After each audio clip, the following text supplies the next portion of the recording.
Hi, everybody, and a very pleasant good evening to you wherever you may be.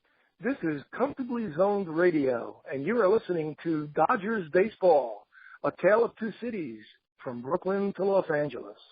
I'm your host, Peter Trunk, and my co-hosts are Linda Wilson and Bernie Rhodes. Hello, Linda. How are you? I'm doing very well, thank you. And Bernie? Just great. Thank you very much. Happy to be here. Are you soaked? I heard you a little bit. A rainstorm.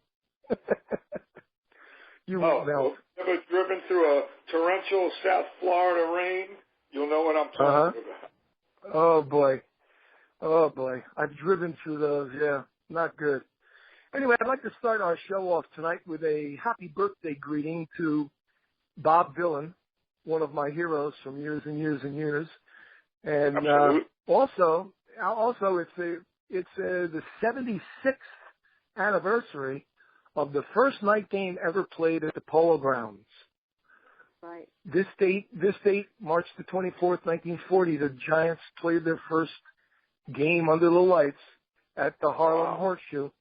Yeah. A couple other things. I was looking today at some dates in Dodger history.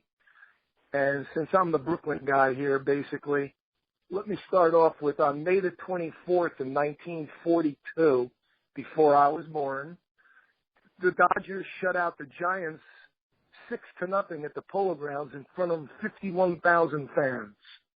And Larry French, the Dodger left-hander, actually beat Carl Hubble that night. Wow. And another date on this day, May the 24th, 1957, the Dodgers again shut out the Giants, this time 9-0 at Ebbets Field in front of 28,000 fans. Don Newcomb was the winning pitcher. And an oddity, Pee Wee Reese played in both of those games.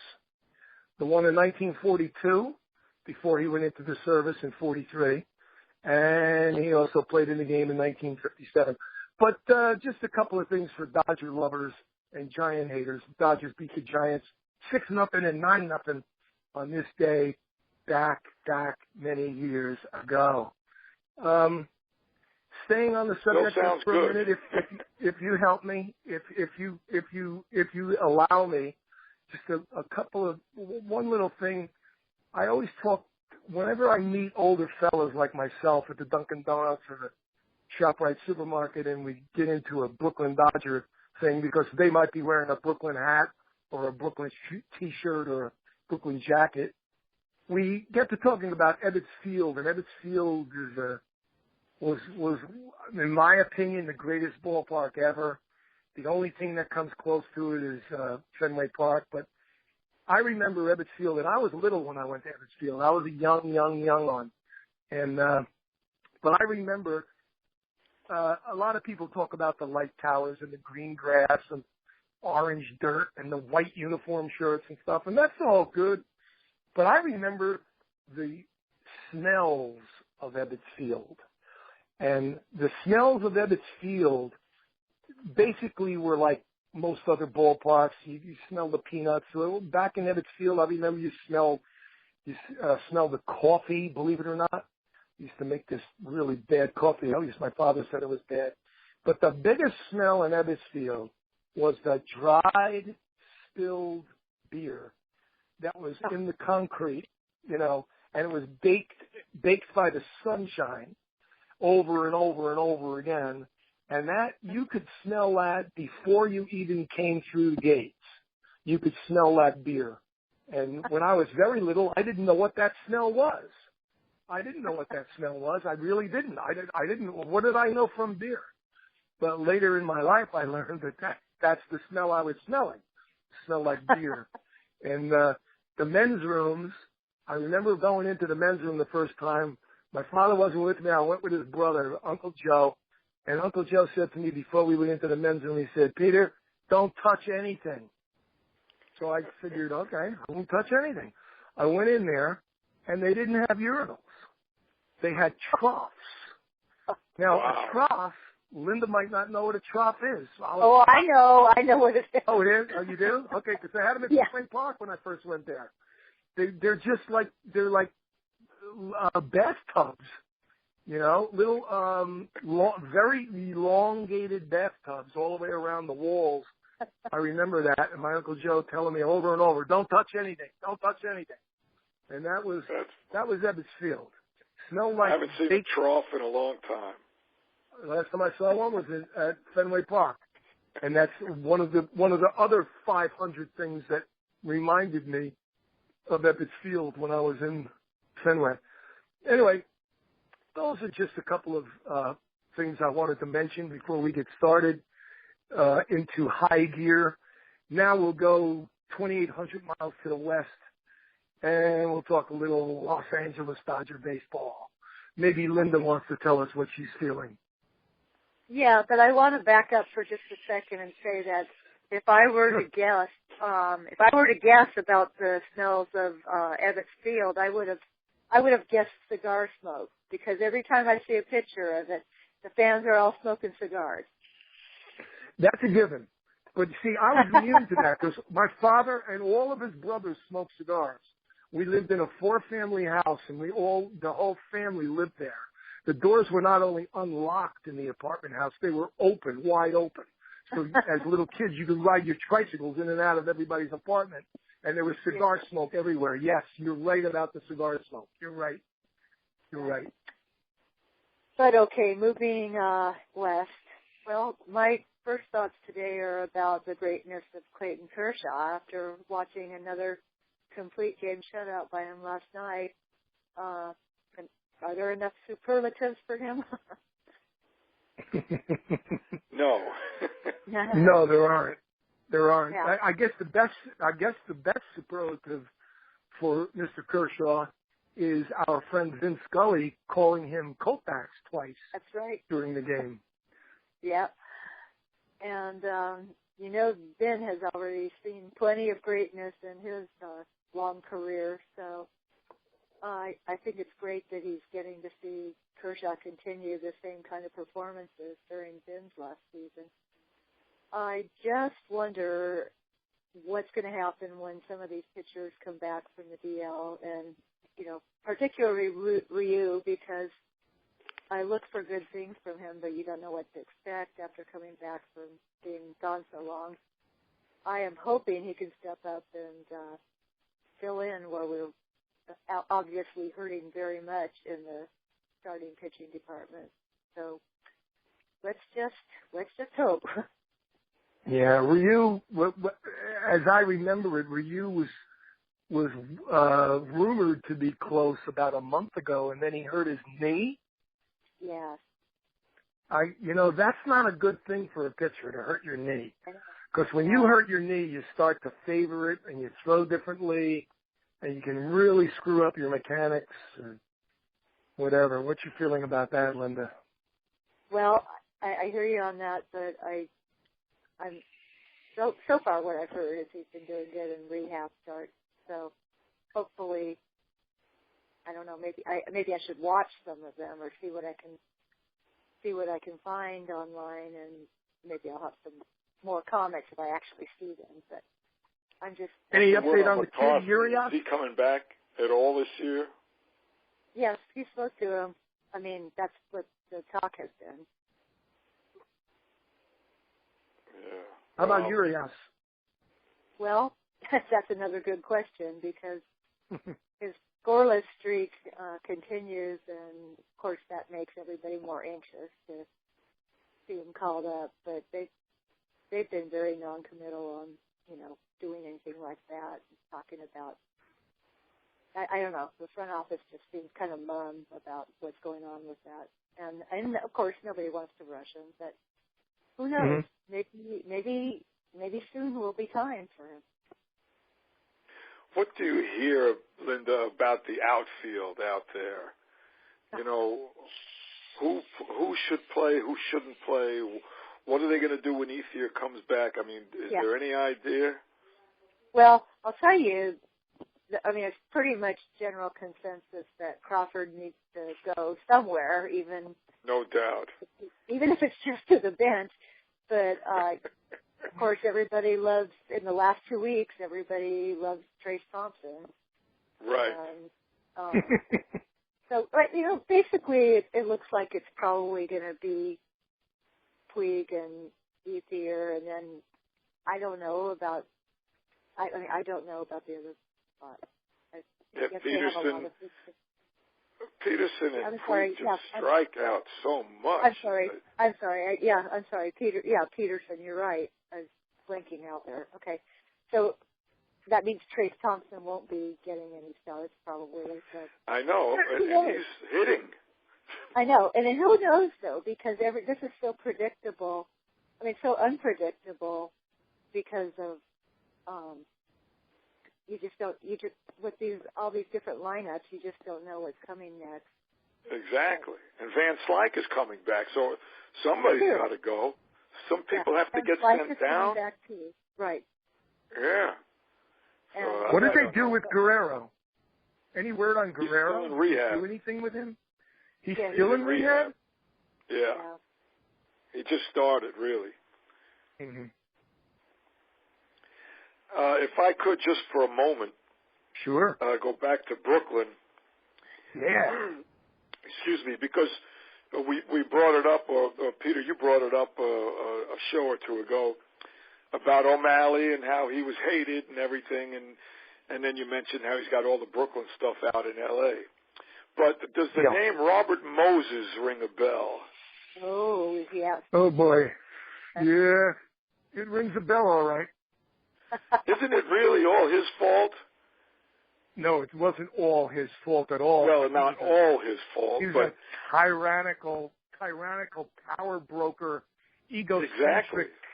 He was like, as I would picture in the 1940s, like a Donald Trump type of guy. Not politically. I'm talking about, and maybe that too, but I'm talking about he wanted to build everything, have his name out there.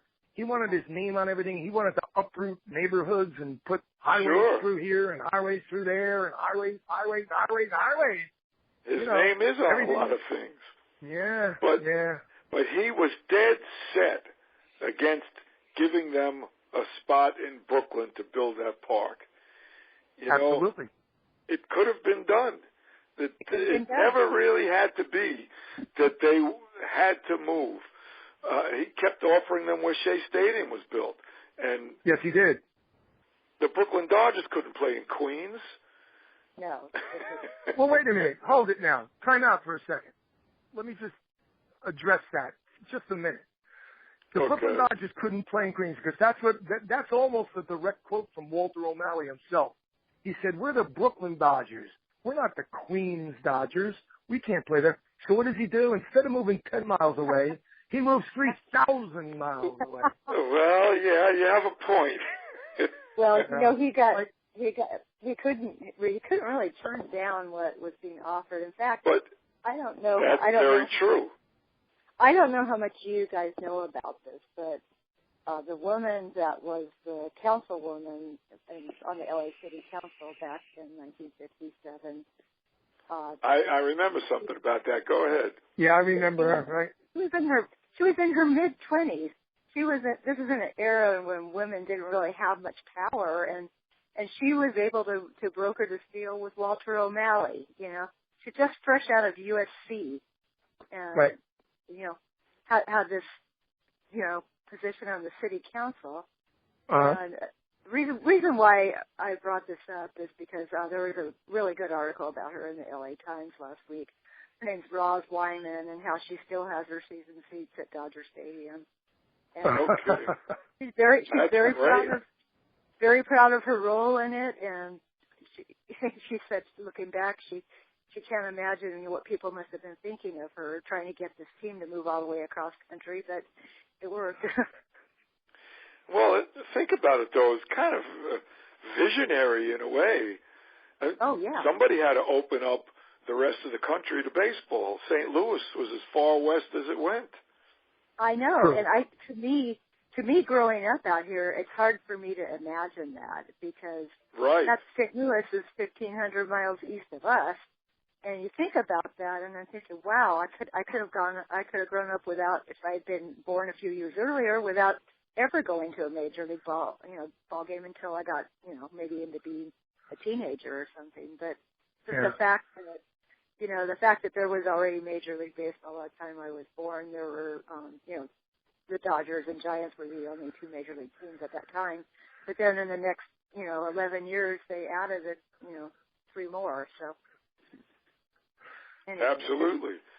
And there were other teams that moved as well. The A's moved from Kansas City. I mean, there was a lot going on. Yes. Yeah, you name all those teams. You name all those teams that moved, and you have a point, and they all have their own story and everything. But there's something about Brooklyn. When the Dodgers left Brooklyn, the whole place just collapsed. I know. It's having a very nice renaissance now, as we speak. But the heart and soul of Brooklyn just died when O'Malley left. And he left for one reason and one reason only. And it had very little to do with Robert Moses or the Shea Stadium site. It had to do with the almighty dollar. Well, he saw that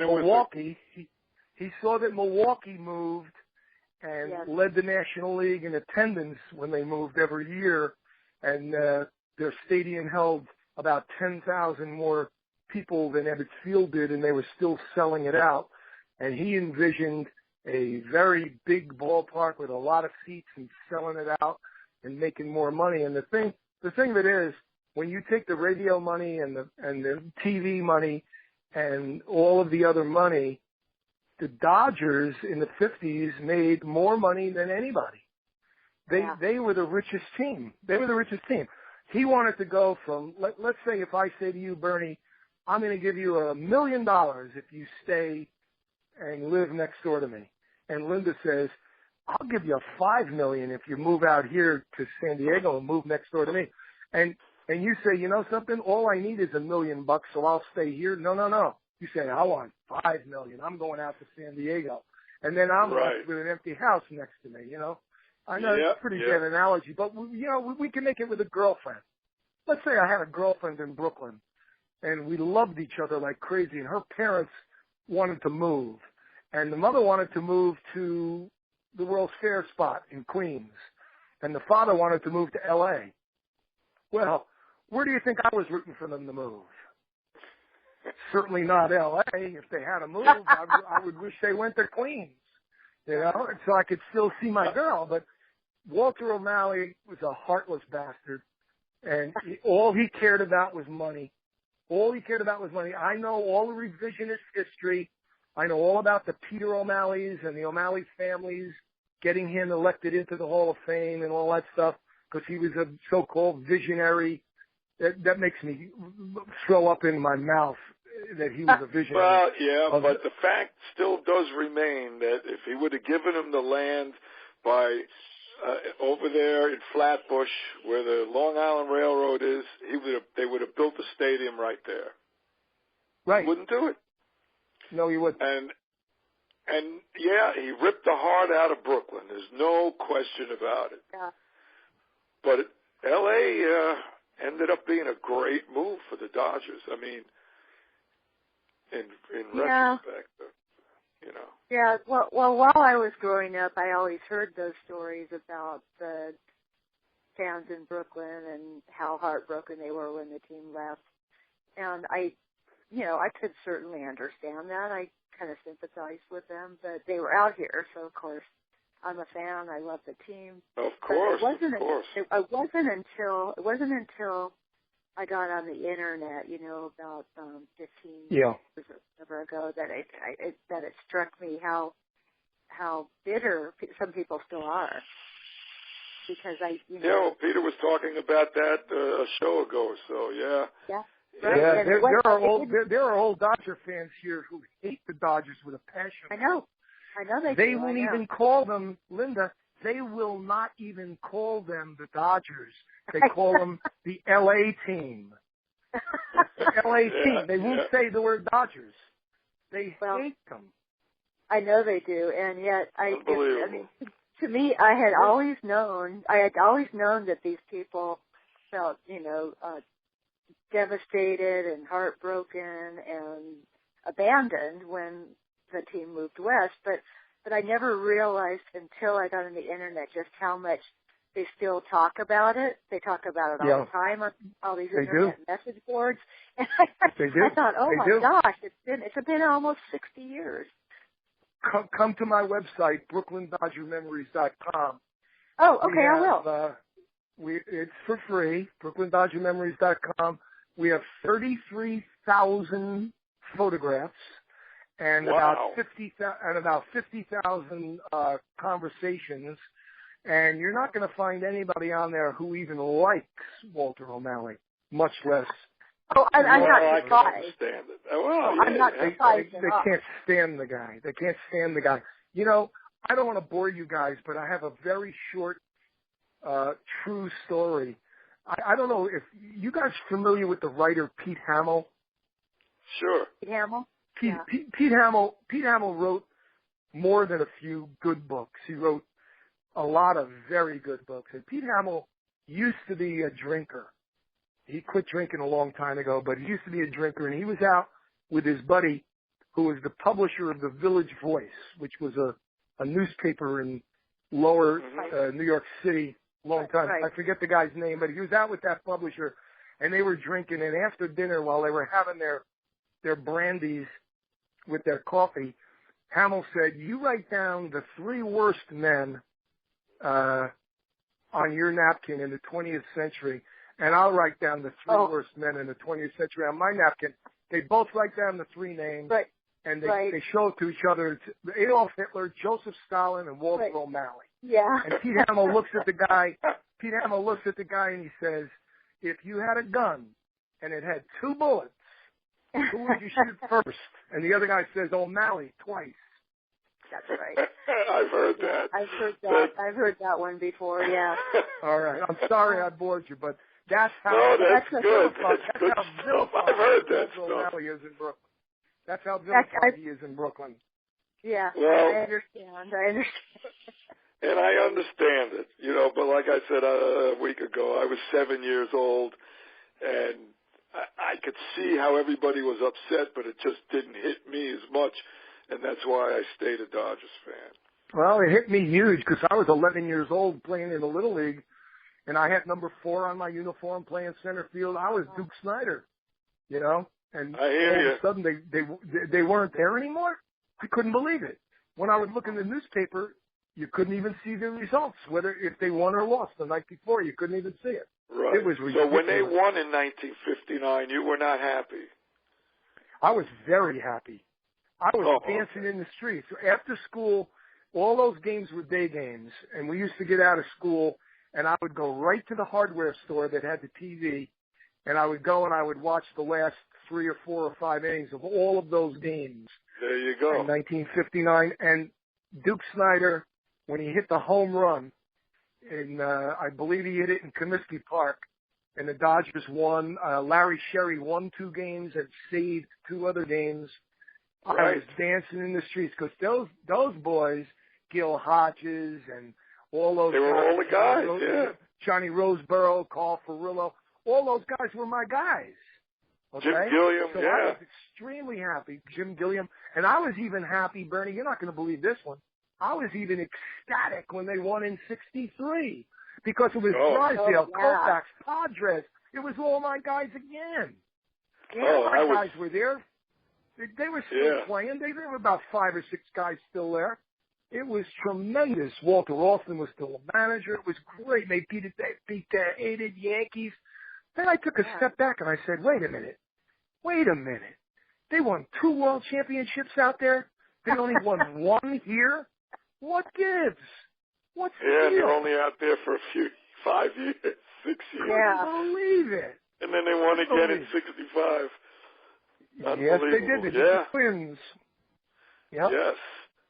But 63 was, I was 12 years old. I was in my glory. I was telling all the Yankee fans they had no shot. And boy, did they have no shot. 4 straight. Yep. I had just gotten my driver's license and I was driving around. I went for my driving test.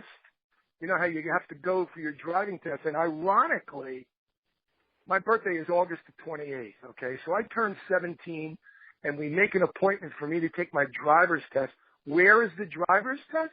The driver's test is around the circumference of Roosevelt Stadium in Jersey City. How's that for irony? And then when the guy gets into the car, when the fella gets into the car that's going to give me the test, he says, "Put the ball game on. Put the ball game on." And we're listening to the Los Angeles Dodgers against the New York Yankees. He said, "Just drive, just drive." All I did was drive around Jersey City's Roosevelt Stadium, and I got my license, listening to the Dodgers beating the Yankees. How's that for irony? Great. Wonderful. What a great story, though. Great True memory. story. Great memory. True story. Yes, great. Yeah. Absolutely.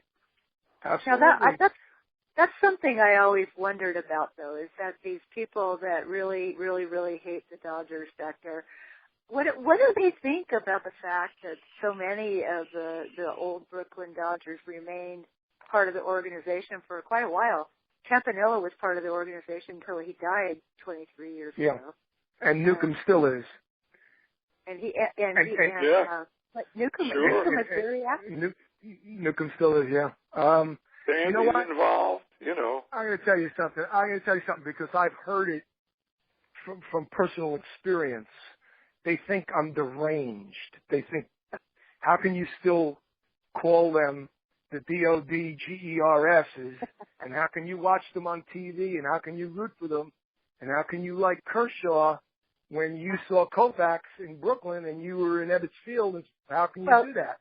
And I said, you can take the Dodgers out of Brooklyn, but you can't take the Dodgers out of a kid. I was 11 years old. Yeah, I mean, they were everything to me. I wore my Brooklyn cap to catechism class. I mean, it was ridiculous. Absolutely ridiculous. They were everything to me. Absolutely everything. Speaking of, we're in the catechism class. We just, at my church, we're having a pictorial directory produced, and they suggested that anybody bring anything that they wanted to have in the photo that would bring out, I think the words they used were that would indicate what your personality is like. So I brought a baseball bat. That's the way it will show up in the church directory. That's great. That's funny. Was it wood? With my Dodger blue. Huh? Was it a wood bat, Linda? Oh, yes. Yeah, Louisville, Florida. Good. Oh, good. Yeah. There you go. Perfect. Yeah. I have a 35-inch Louisville Slugger signed by Duke Snyder. Oh, wonderful. Wow. Nice. Well, and Duke Snyder is another one. Yeah. Duke Snyder is another one who remained with the organization until he died. He made a couple of detours though. No, you're right. I shouldn't have said. He worked for the Montreal Expos. Yeah, no, and he was also games. Right. He also was a play-by. He was also play-by San Diego Padres. Yes, Padres. I shouldn't have said continuously, but he was part of the organization. You're right. After he retired from. I know what you mean. Yes. Yeah. And, boy, I'll tell you, those were the days. Like, those were the days. They seem like what? Go ahead. Oh, I was going to say one thing I wanted to add though about Campanella was that he often, in fact, he really, really was very fond of Walter O'Malley, and I'm sure that those people wouldn't want to hear that.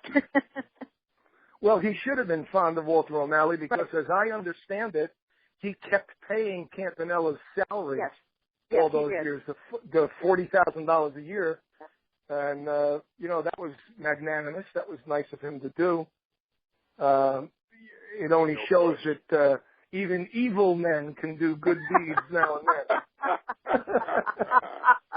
Well, I'll tell you, I know that he also asked Campy to stay on as an instructor for the spring training and minor league games. So, he had that position where he was imparting his knowledge. It wasn't just, I have a lot of photographs. of Campanella with an LA Dodger hat, sitting in his wheelchair down in spring training. They're all posted on BrooklynDodgerMemories.com, and you can see them all there. You click on Brooklyn Dodgers, you scroll down to all the names. I told stories and showed pictures of every guy who ever played for the Dodgers. I collect all of their. Right now, I'm talking to you, and I'm looking at a thing that I have right on the table that my TV sits on, and it's the 1956 Dodgers, the figurines of all of them, including Walter Alston. They're all in uniform. They're Gilliam, Reese, Snyder, Campanella, Furillo, Hodges, Robinson, Amoros, and Newcomb, and Walter Alston, all in a row. These things go for like $500. If you get them broken, they go for like $395. I picked this up about 10 years ago for a song on eBay. It was used. I had to glue a lot of stuff back together. But I have all of their yearbooks, all of their baseball cards. The cards that I couldn't afford, I bought repros of them, reproductions of them. Yeah. So I have all of their stuff. I have their uniform jerseys, home and away. I got even their silkies, their silk uniform jerseys, or satin, I guess they are, satin. I have all their caps and everything, all the different iterations of the B, how it changed through the years, and all that stuff. So I'm quite a crazy, freaky guy when it comes to collecting baseball stuff. Well, wow, that is amazing. I am too, and I wish I had a better budget for it, because I would be buying a lot of that old stuff. As it is right now, I have a collection of items that, some are from, the days, that I bought from other collectors. Some are from the days before I was really paying attention, but a lot of them are from the 70s through the current day. And what I do every year, I display this collection in our county fair, and they have a competition, this home and hobby competition, and so I've won a few blue ribbons with that collection. There you go. Nice. You have to change it every year. You can't use the same items each year. So you have to take photographs. You have to take photographs and send them to me. I need to see photographs of that. Okay, because I will. In fact, I'm going to post them on Facebook. I usually do. I get a lot of comments on it because, of course, I'm in San Diego County, but it's funny because the people that are in charge of the home and hobby section of the fair tell me every year that, apparently everybody comes in looking for it. Everybody who's a Dodger fan. That's I've been doing this 15 years now, but a lot of them. Be proud, Linda. That's great. Well, after I might have an old Dodger T-shirt from a few years ago. That's about it. Well, it's probably worth a lot, Anyway, I got so much stuff. Anyway, I got all their. You go ahead. Oh, I could have at the end of the fair, when the fair's over, and in fact it starts in a couple of weeks, so I'm going to be taking this stuff to the fairgrounds next week. Very but nice. after the fair is over every year, when I come to pick it up at the end and they give you your prize money, they say, "Oh yeah, we had so many requests to ask, where was your exhibit located?" So I guess it's made its name around. That's tremendous. Yeah, I love it. Thanks. I would love to have your stuff, though. It sounds great. Oh, I have a lot of stuff. Oh, I'd love to. But well, gang, it seems as if we've come to the end of our show. Yes. It flew by tonight. Yeah, it did. I don't know. We started it kind of late, though. We started at about, what did we start, about 20 of? And it's quarter after now. So it's like 35 minutes. Maybe we could go another 5. We can go another 5. Yeah, we don't want to talk a little bit more. We don't want to too much of them. I know what I want to talk about.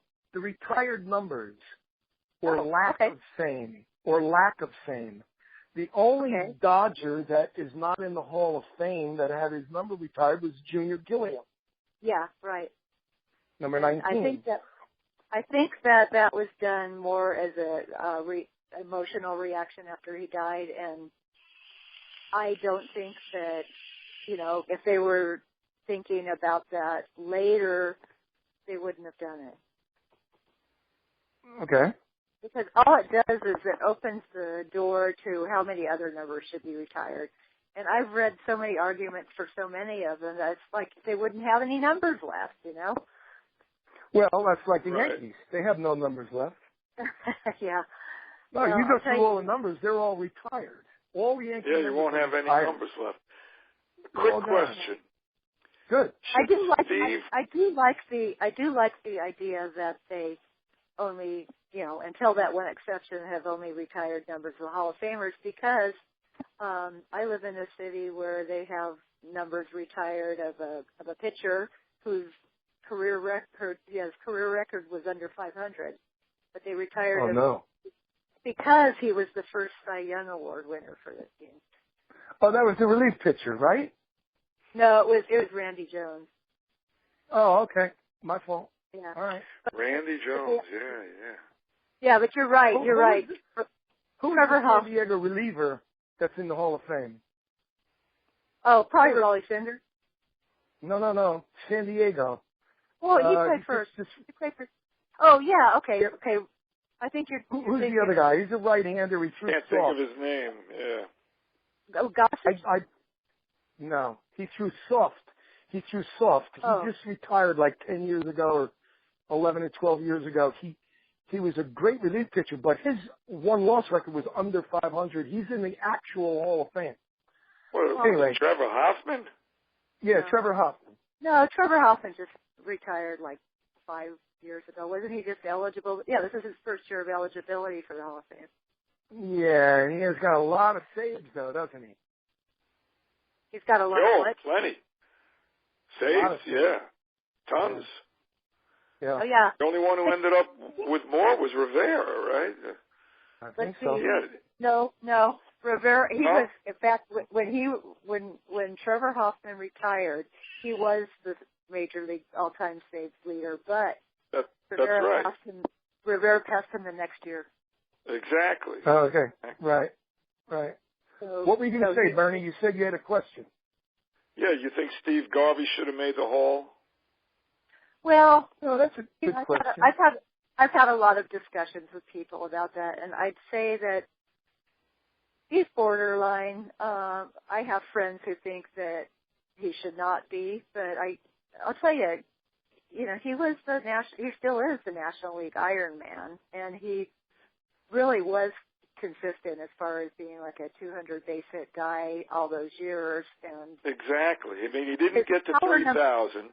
Yeah, his power numbers just weren't quite. Yeah, right. I think his final when he retired, he had 2,900 something hits, so he wasn't very far from it. But, and he was dominant. He was a dominating first baseman for at least a decade or more. And oh yeah, I cannot allow the show to end with this subject being discussed without me saying, if Garvey is a Hall of Famer, what the hell is Gil Hodges? Gil Hodges, I knew you were going to say that. Oh, yeah, well, you got that right. Come on. But I mean, there are people that get in that, you know, I don't know. Well. Yeah, we won't mention any names, Bill Mazeroski. Bill Mazeroski. Go ahead. I was going to say that's something I could talk for hours about, because I've talked to people on Hall of Fame arguments for, you know, you just lose track of the time. But maybe this is the place for us to end the show. Maybe it's the place for it to begin, next show. Yeah, there okay. You go. All right. Sounds Maybe we'll good. talk about the Hall of Fame. Okay. You know, but I always thought that Steve Garvey was a hell of a ball player. He came up as a third baseman, couldn't throw worth a dime. Right. They switched him to first base, and I figured this kid's never going to make it. Not only did he make it, he was wonderful. He was unbelievable year after year after year after year. It never ended. And then when they thought, you know, the old adage is you trade a guy a year too early rather than a year too late. When he left the Dodgers, I figured, oh, he'll fizzle out. But no. He had wonderful years in San Diego. Garvey did. Took him to the World Series. Remember he came via free agency, and they just let him walk. So. Yeah, they did. Yeah. Well, that's the modern way of that was the modern way of getting rid of him. They were 86 in him. They figured a year too early, like the old Branch Rickey thing. Get rid of the guy a year too early rather than a year too late. Right. And they just, like the Red Sox said that Roger Clemens was old when they let him go. And he won like 4 Cy Youngs in Toronto or something like that. Even though we know he was on the juice, but still, he was far from washed up. Far from washed up. Yeah. Very, very far away. He was tremendous. And Garvey was the same. No, I'm not saying Garvey was on the juice because he wasn't. But Garvey was a hell of a ball player. And he could do everything you asked him to do. Hitting the clutch, hit the power, drive in runs, scoop the ball at first. He could do it all. He's maybe he was a pompous ass and his teammates didn't like him. He was a little stuck on him. There was that. But, yeah. But that shouldn't enter into it. He was a great ball player. A very, very, very good ball player he was. He was. I got to meet him along with my wife Linda at a Dodger weekend about 7 years ago here at one of the hotels. They had a Brooklyn on Saturday and they had Los Angeles on Sunday. And of course I went to both of them. Yeah, I got to meet a whole lot of them. Where was that? Where was that at? It was in a real big hotel right outside of Giants Stadium in the Meadowlands in East Rutherford, New Jersey. Okay. And it was called Dodger Weekend. And what they had was, it was a glorified baseball show, but they would have like 20 Dodgers from Brooklyn on Saturday sitting at this long, long table that you could go up and get their autograph and take pictures with them and stuff. And then on Sunday it was Los Angeles Dodgers. So I went both days.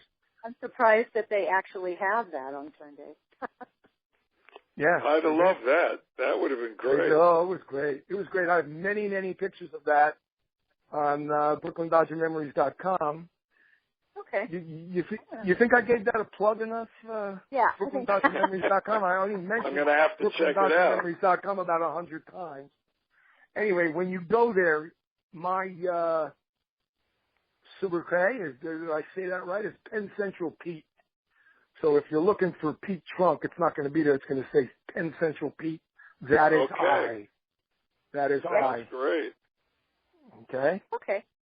Great. Okay, you guys, thanks for your cooperation. You did a great job. Thank you for carrying me through this less than an hour show, Tale of Two Cities. As usual, I have a smile on my face as I'm ready to end the show. We did a good job, all three of us. I hope Ralph is happy. And yes. That's our producer for the people who don't know who Ralph is. And I'll talk to you next Tuesday night. Sounds great. Okay? All right. Okay. Good night. Thanks, good night, folks. Good night. Bye. Bye.